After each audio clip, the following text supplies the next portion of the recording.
आणि यानंतर एक सविस्तर बातमी पाहणार आहोत। पुणे शहरात गुइलेन बेरी सिंड्रोमच्या रुग्णांमध्ये दिवसेंदिवस वाढ होताना दिसते। पुण्यात हा आकडा 59 वर पोहोचलाय। अनेक जण विविध खासगी रुग्णालयात उपचार घेत आहेत। अशीच काही परिस्थिती आहे। पुण्यातील खडकवासला परिसरात वास्तव्याला असलेल्या 8 वर्षीय रुक्मिणी कदम या चिमुकलीची गेल्या 8 दिवसांपासून ती फक्त डोळ्यातून संवाद साधत असल्याचं तिच्या वडिलांनी सांगितलंय। सध्या ते वडील आपल्या पोटच्या पोरीला वाचवण्यासाठी धडपड करतायत। त्या वडिलांशी संवाद साधलाय आमच्या प्रतिनिधी रेवती हिंगवे यांनी।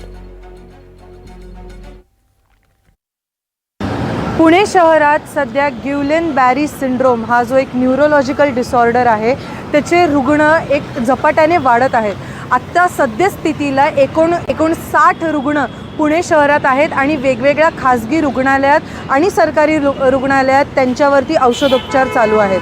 त्यातील काही जे रुग्ण आहेत जवळपास 18 रुग्ण हे सध्या व्हेंटिलेटरवरती आहेत। खरं तर त्यांची परिस्थिती थोडीशी गंभीरही आहेत, पण त्यांच्यावरती औषधोपचार हे सातत्याने चालू आहेत।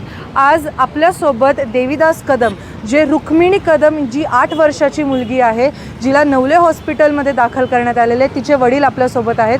त्यांच्याकडनं जाणून घेऊयात की नक्की कधीपासून तिला त्रास व्हायला सुरू झाला आणि आत्ता सध्या तिचे काय औषध उपचार चालू आहेत।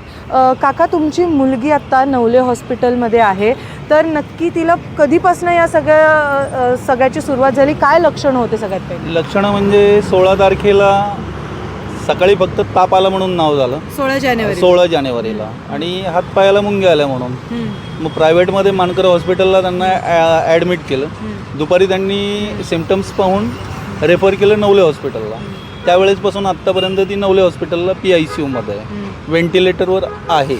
आत्ताही तिला काहीही प्रोसेस म्हणजे औषधोपचार चालू आहेत, पण टोटली डॉक्टर वर्गाचं एकच म्हणणं आहे की या आजारामध्ये फक्त वेट अँड वॉच, औषधोपचार करणं। औषधोपचार म्हणजे नक्की काय सुरू आहेत त्यांच्यावरती? ते आता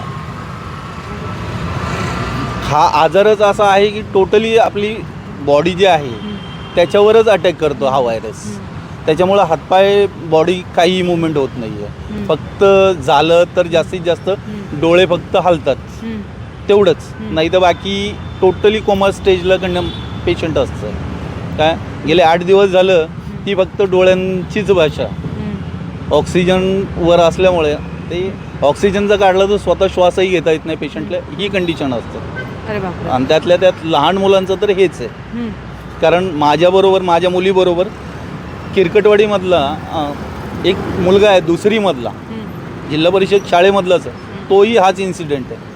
तेही त्याच डॉक्टरकडे गेलेले, तिथून त्यांनी डायरेक्टली त्याला रेफर केलं नवले हॉस्पिटलला। खरं तर एका बापाची व्यथा आपण अशा शब्दांमध्ये सांगू शकत नाही, कारण त्याची 8 वर्षाची चिमुकली आत्ता व्हेंटिलेटरवरती आहे आणि जसं त्यांनी मगाशी सांगितलं की फक्त डोळ्यांनी ती बोलते गेले 8 ते 10 दिवस। खरं तर आता हे सगळ्या पुणेकरांना आव्हान आहे की पाणी प्यायचं असेल तर ते उकळून प्या आणि बाहेरचं अन्न शक्यतो टाळा, कारण गुइलेन बेरी सिंड्रोम हा जो एक न्यूरोलॉजिकल डिसऑर्डर आहे खरं तर तो 1 लाखांमध्ये एकाला होतो, पण सध्या जो झपाट्याने पसरत आहे त्याची काळजी घेणं आत्ता सध्या खूप महत्त्वाचं आहे। कारण नाही तर मग एकतर त्याची एक्स्ट्रीम स्टेज म्हणजे की तुमचं पॅरालिसिस तुम्हाला होतं, नाही तर मग तुम्ही पटकन बरे त्यातनं होतात आणि तुम्ही दैनंदिन जीवनाला सुरुवात करू शकता।